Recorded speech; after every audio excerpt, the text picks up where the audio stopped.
howdy, this is Mackenzie Franklin from SideGame LLC here in Colorado Springs, Colorado. Today we're going to be continuing the top 50 solo board games of all time list, number 20 through 11, the 2022 edition. If you haven't subscribed to the channel already, please make sure that you do. It is the best way to help us grow. Let's talk about some incredible solo board games. My number 20 goes to Vagrantsong, where you play as a group of vagrants aboard a train. You'll be going from each different car in order to fight a variety of bosses. And that's one of my favorite parts about this game is the boss variety. You'll be pairing up your different vagrants together, programming your actions, but ultimately trying to take down these evil haints. And they're not necessarily evil, just lost souls that you're trying to restore humanity towards. Each scenario is going to present you with a haint that has its own special conditions as well as events that are tied to it. That's my other favorite part about this game, is just how consistently interesting the storytelling is throughout the experience. Not only will you trigger events by restoring the humanity of the haint that you're fighting,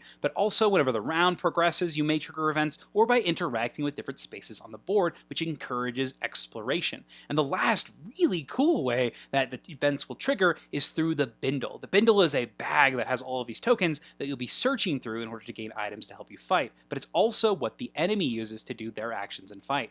When the tokens are being pulled from the bag, some event tokens are in that bag, so the events you find may help or hinder you throughout your experience. Each of these events is tied specifically to the scenario as well, and they're all listed right on the back of the scenario page, so they're easy to reference, and they're very thematic, very interesting, and make for interesting mechanical choices as well. I love the scenario system here, the structure. It's easy to get this one out and play it because that board is static and the terrain is easy to assemble and place, and I love that you're always interested and excited about what's going to happen next, and the narrative and the writing is going to pull you in. This is a game where the action system is so smooth that it allows the story to shine. So for a spooky time aboard a train, give Vagrantsong a try, my number 20. My number 19 goes to Maracaibo, where you play as a group of mercenaries sailing your ship in the Caribbean during the 17th century.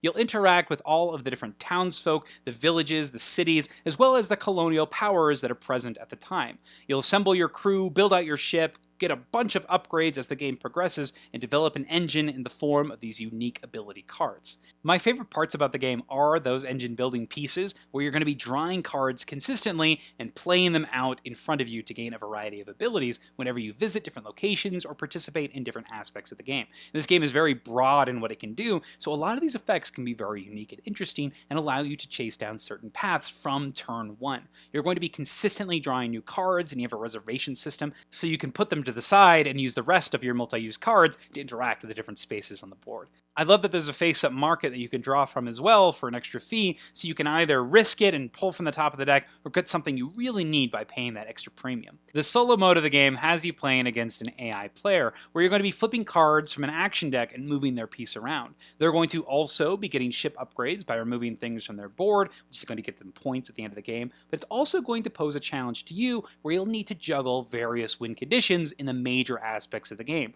with the first aspect being questing, the second one being upgrading the ship, and the third being exploring. These are some of the big scoring engines in the game. They'll also score for just completing quests in general and for fighting in the same way that you do. So as the game progresses, you'll see the actions that the AI does and start to anticipate what different factions they may be fighting for and where their influence will go. I love how easy the system runs and how you're able to predict some of its actions after seeing its first course of play.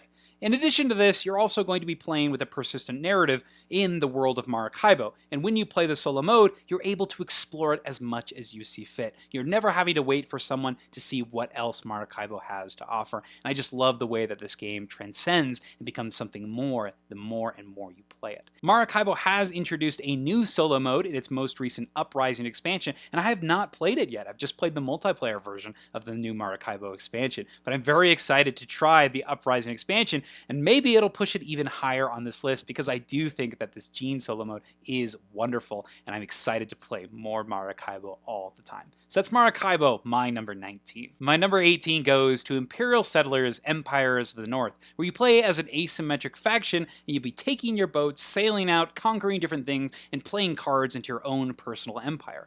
Now the solo mode of this game has you playing a little differently than the normal version, where not only are you going to be using this action wheel, and every time you take an action, you'll need to actually flip flip over the tile at the end of the round. It'll make it more expensive the next round you play, but you're also going to be playing a scenario-based game. Each scenario has an event die that will trigger certain things, as well as different conditions and maybe restrictions that you'll have to employ as well. I love that this is going to allow you to tackle different problems using the asymmetric factions in unique ways. This lets you lean into my favorite part about this game, the faction exploration. Every single faction has its own unique twist, and the expansions just further push this, and I love exploring the different factions in tandem with scenarios because they are going to play drastically differently. Some will find different scenarios more of a challenge, some may find it easier, but it's great to explore the different options that are available to you, and when you're playing solo, you have a lot of time to think and play and maximize your different actions you're taking. The game flow has you playing cards from your hand by paying resources or using worker pawns to take different actions. And once cards are played, you're going to be able to exhaust them and use the actions printed on those cards. But another one of my favorite parts about the game are what you may be sending your pieces out to do, and that's going and exploring islands. I love that the islands give you new, unique effects that are in a shared deck, and it's up to you as to which islands you want to explore and potentially conquer and add to your civilization. I love that this pairs with the unique factions as well, because certain factions may use certain islands better than others, and I love that you're able to explore these combos and differences in tandem with those solo scenarios once again. There's so much literal exploration here, and you'll find yourself coming back to Imperial Settlers, Empires of the North, taking a deck and seeing how it runs. An excellent solo experience. This is Imperial Settlers, Empires of the North, my number 18. My number 17 goes to Spirit Island, where you play as elemental deities, protecting the land from colonial invaders. You'll do your best to save the Dahan, help repel these invaders, and hopefully bring peace back to the island. Each game has you playing as a spirit, and you'll be taking your own personal set of power cards and using those to interact with the invaders on the board. You'll have fast power cards and slow power cards, and the fast ones you can use right away, but the slow ones are a bit more strong, a bit more efficient, but you'll have to wait until the invaders act to actually use their effects, so it requires some proper planning. I love that you can choose to play this game in the solo capacity with just a single board here, but you can also play multi-handed and see how the different combos work with the different characters, but it's up to you still to employ that planning throughout the different phases. My favorite thing about this game are the power cards themselves. Each spirit has their own unique set of 4 cards, and then as the game progresses, you're going to be able to add minor and major power cards to your hand as well during the growth phase usually.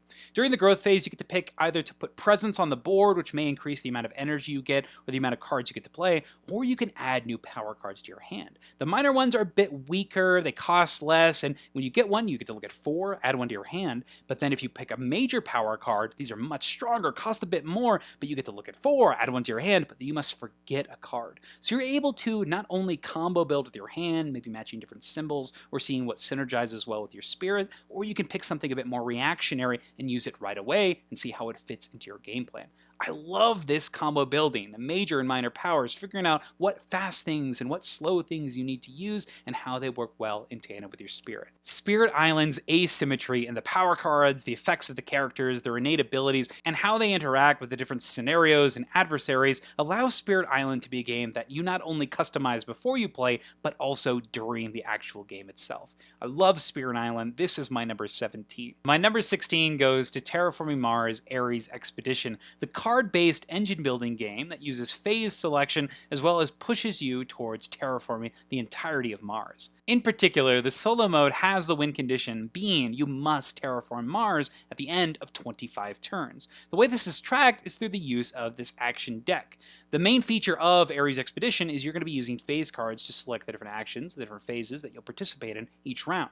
But the way the solo works is you'll shuffle up these cards and reveal one randomly after you've chosen one yourself. So you're trying to not only predict, but figure out what's going to be the most efficient line of plays after you see certain cards get played time after time. If you've known that the development card has already been played, that limits the options for the AI, so you know what you can potentially pick, so you're not doubling up on actions. But if you really need something to happen, maybe you play that with that risk of potentially overlapping with the AI. I love this press your luck element that's put into the solo mode of this game. Outside of the AI system, I also just love the win condition of the game. Your goal is to terraform Mars. Once you've played the game quite a bit, you'll get good at terraforming Mars, so now it becomes not only a win condition battle, paired with a high score battle. You're going to do the best you can to terraform Mars while also generating the most amount of points. This is a great challenge as you balance these two win conditions for yourself. At the end of each of my Terraforming Mars games, I write on a sticky note in the back of the rulebook to show how well I've done not only terraforming the planet, but also what score I received with specific factions. I love the challenge of evaluation and min-maxing the different resources at your disposal. The last thing I want to mention is the card evaluation in this game. You're going to be consistently drawing cards as you play, and it's all up to you how much you want to draw. You can dig deep with the research action, you can invest in card draw production and focus on that, but you'll always have the options and the choice as to whether to get rid of a card to play for another, or to save it and use it at a certain time. I love how you're always trying to juggle these options and figure when is the best time to play something, and when is the best time to let it go. For satisfying engine building that retains the feel of Terraforming Mars, but adds push your luck mechanisms, try out Terraforming Mars Ares Expedition, my number 16. My number 15 goes to Warp's Edge, where you play as the pilot of a spacecraft facing down a line of enemy ships and eventually destroying their mothership. At its core, Warp's Edge is a bag building game where you're going to be adding different chips into a pool, drawing 5 of them each round, and then allocating them to the different enemies.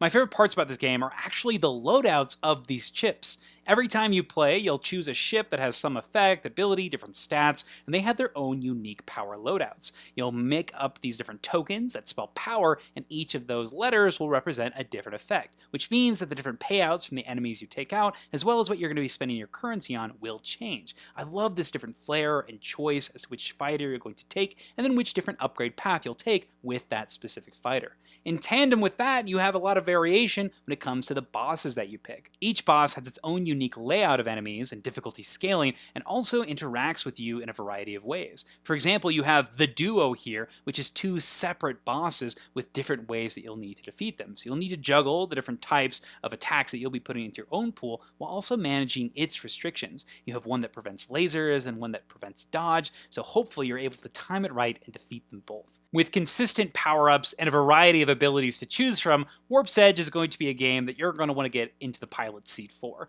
That's my number 15, Warp's Edge. My number 14 goes to Three Sisters, the roll and write game of farming, as you are going to be drafting dice from this action rondel board and using those dice to not only plant your fields, but also take a variety of bonus actions, whether it be in your apiary or your shed, or in the farmer's market. The solo mode of Three Sisters has you playing against the solo opponent, Edith, and she's going to be crossing off these different areas in your board. And that's one of my favorite parts about the game are the different areas. Whenever you draft a die, you'll not only use the action space from where you drafted it, but you'll also use the number in order to plant into these fields here. For example, if you take the 3, you'll be planting something into field 3, and you get to plant 2 things. But if you don't want to plant, or maybe you've planted enough you think, you can instead rain in that area. And when you rain, you're going to be crossing off the box on all of the crops that you've already planted. I love this act of investing in points, because there are only a set number of these rain phases that happen in the game naturally, so you're going to have to trigger some of them on your own. And it's up to you when you decide you need to do that. And if you don't do that enough in time, you're actually going to lose out on some of the points because they haven't actually fully matured. You haven't had enough time to plant them. And this idea of investing in points permeates the entirety of the different sections on the game board.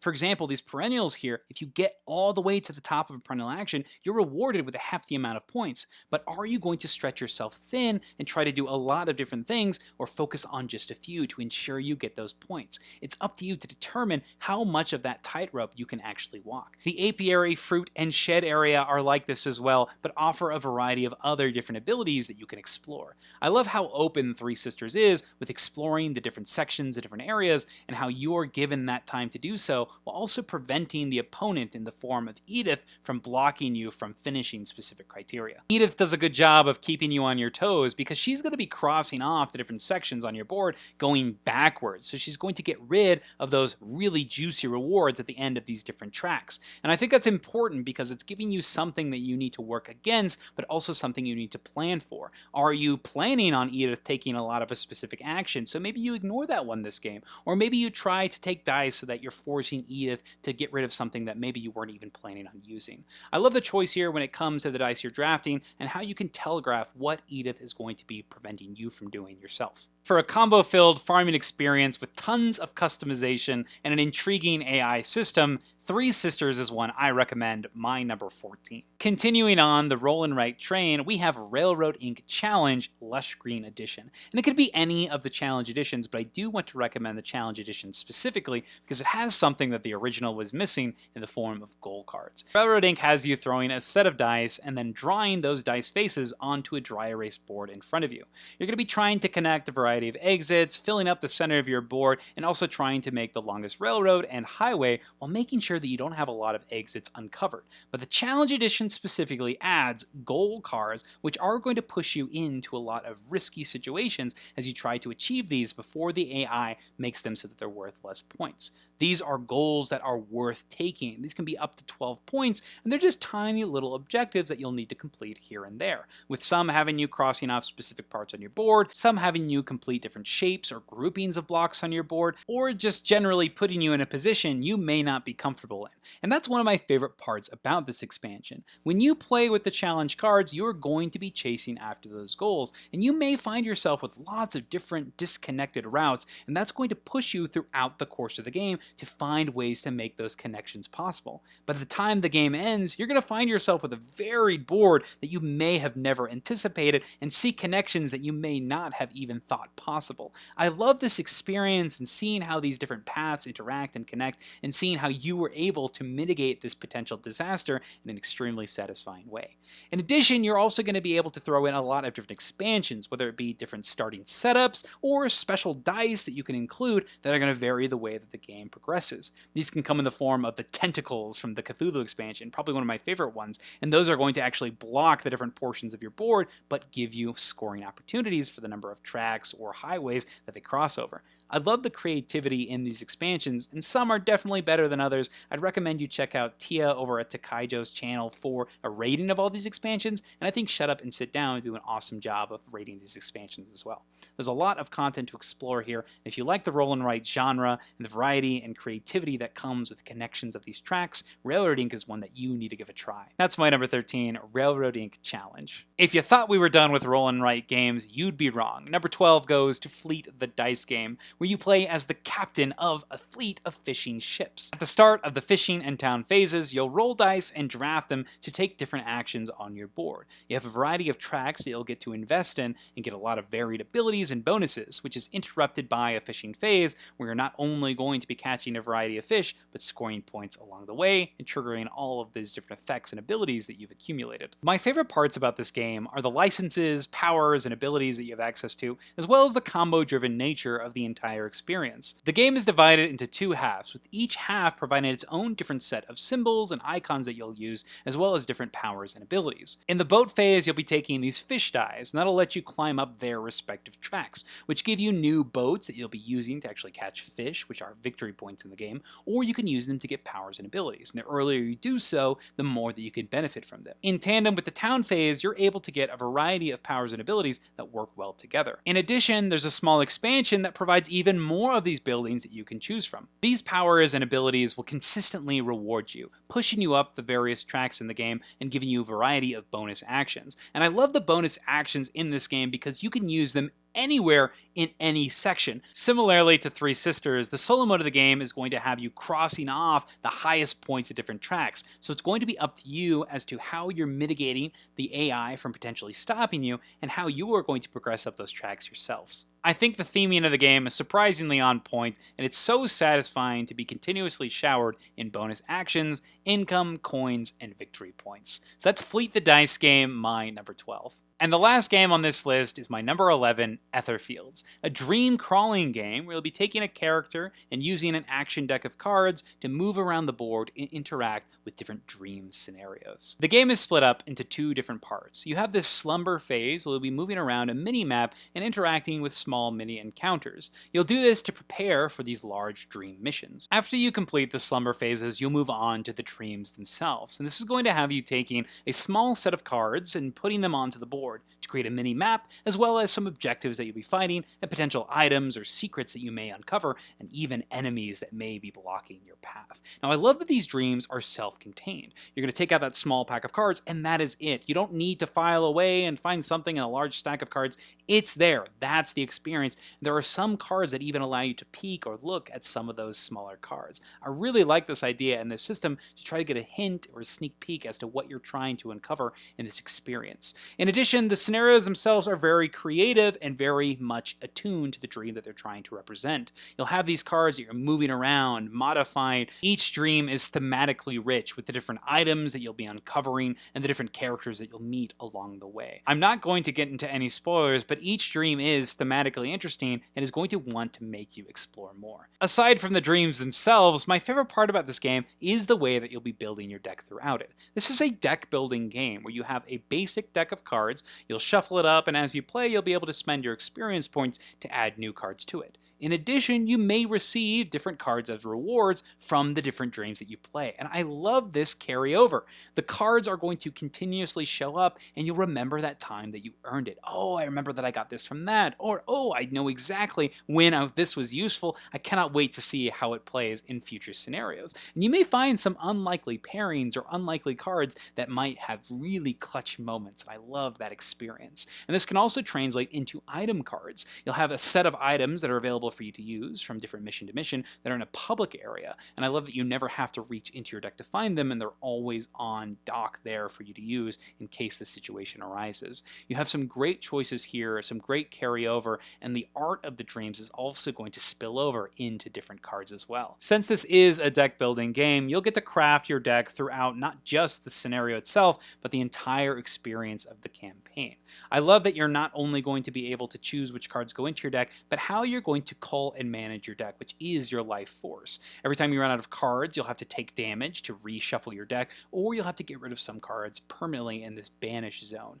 You will have rest phases where you'll be able to get those banished cards back, but I love that it's putting this timer, this pressure on you, so you can't take too long on this exploration, which I think is really necessary in one of these games, so it's not too free, but still gives you some room to explore by making hard choices. Now, I'll be honest with you, I'm quite surprised that Etherfields made it this far up on the list through my ranking process, but I think that it's well earned. Etherfields is a game that I'm always excited to play more of, and I'm anticipating eagerly the new round 2 content that's about to arrive. We have 2 more campaigns. I've already finished the first 2, and I want to see where it goes. I want to see these unique dreams, the creativity that's going to go into them. They even announced a new cat-focused scenario, which sounds hilarious. I'm very excited to see where the story goes and how my character will continue to progress. And speaking of characters, I have a recommendation for you if you are playing this game solo, because I do think that these characters are created unequally, and you'll see that in a lot of Awakened Realms big story games, particularly in this one and in Tainted Grail. If you're playing this game solo, I recommend that you play the blue or yellow character. They each have their own special effects that are active when they have one of their own unique cards on top, and you can discard it to do something extra. The yellow character is very interesting because they can re-roll their dice. In this game, you need to roll dice constantly in order to mitigate the cost of different actions, and it's something that you'll pick up the more that you play. You want to be rolling that dice, even if it's to save just maybe 1 or 2 action points here and there with the different cards you're discarding. It's pretty dang important. So having that extra safety net in the form of rerolls is really helpful.